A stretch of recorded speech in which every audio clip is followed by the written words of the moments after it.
ಸಜ್ಜನ ಬಂಧುಗಳೇ, ನೊಂದ ಮನಸ್ಸಿಗೆ ಸಂಜೀವಿನಿಯಾಗಿರುವ ಈ ಧ್ವನಿಗೆ ನಿಮ್ಮದೊಂದು ಲೈಕ್ ಇರಲಿ.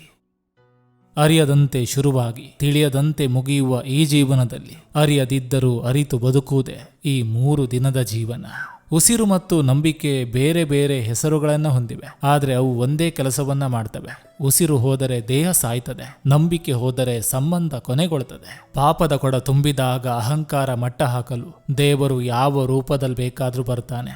ಎಚ್ಚರಿಕೆ, ದೇವರು ಎಷ್ಟೇ ಕಷ್ಟ ಕೊಟ್ಟರೂ ಸದಾ ನಗ್ತಾ ಇರಿ. ಕೊನೆಗೊಮ್ಮೆ ದೇವರು ನಿಮ್ಮ ನಗು ನೋಡಿ ಸೋತು ನಿಮ್ಮ ಜೀವನದಲ್ಲಿ ಸುಖ ಸಂತೋಷಗಳನ್ನು ನೀಡ್ತಾನೆ. ಸರಿಯಿಲ್ಲದ ಸ್ಥಳದಿಂದಲೂ ಸರಿಯಿಲ್ಲದ ಜನರಿಂದಲೂ ಸರಿಯಾದ ಸಮಯಕ್ಕೆ ಹೊರಬರುವುದೇ ದೊಡ್ಡ ಜಾಣತನ.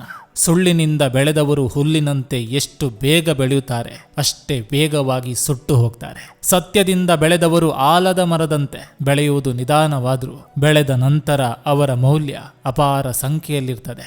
ನಂಬಿಕೆಯು ಯಾವಾಗಲೂ ನಿಶ್ಶಬ್ದದಿಂದ ಕೂಡಿರ್ತದೆ. ಅನುಮಾನವೇ ಎಲ್ಲದಕ್ಕೂ ಕಿರುಚಾಡೋದು. ಮಾತಿಗೆ ಮರುಳಾಗಬೇಡ ಮನುಜ, ಇದು ಸ್ವಾರ್ಥಕ್ಕಾಗಿ ಬದುಕುತ್ತಿರುವ ಪ್ರಪಂಚ.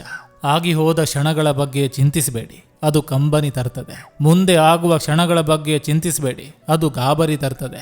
ಇಂದಿನ ಕ್ಷಣಗಳನ್ನು ಖುಷಿಯಿಂದ ಅನುಭವಿಸಿ, ಅದು ಉಲ್ಲಾಸ ತರ್ತದೆ. ದಿನ ಕೆಟ್ಟದಿರಬಹುದು, ಜೀವನ ಕೆಟ್ಟದಲ್ಲ. ತಾಳ್ಮೆ ಇರಲಿ, ರಾಯರಿದ್ದಾರೆ. ನಂಬಿದವರೆಲ್ಲ ನಮ್ಮವರಾಗಲ್ಲ, ನಮ್ಮವರನ್ನೆಲ್ಲ ನಂಬೋಕ್ಕೂ ಆಗಲ್ಲ. ಜೀವನದಲ್ಲಿ ಯಾರನ್ನು ಬೇಕಾದರೂ ನಂಬು, ಆದರೆ ನಂಬುವುದಕ್ಕಿಂತ ಮೊದಲು 10 ಸಲ ಯೋಚಿಸು. ಯಾಕಂದ್ರೆ ಕೆಲವೊಂದು ಸಲ ನಮ್ಮ ಸ್ವಂತ ಹಲ್ಲು ನಮ್ಮ ನಾಲಿಗೆಯನ್ನ ಕಚ್ಚಿ ಬಿಡ್ತದೆ.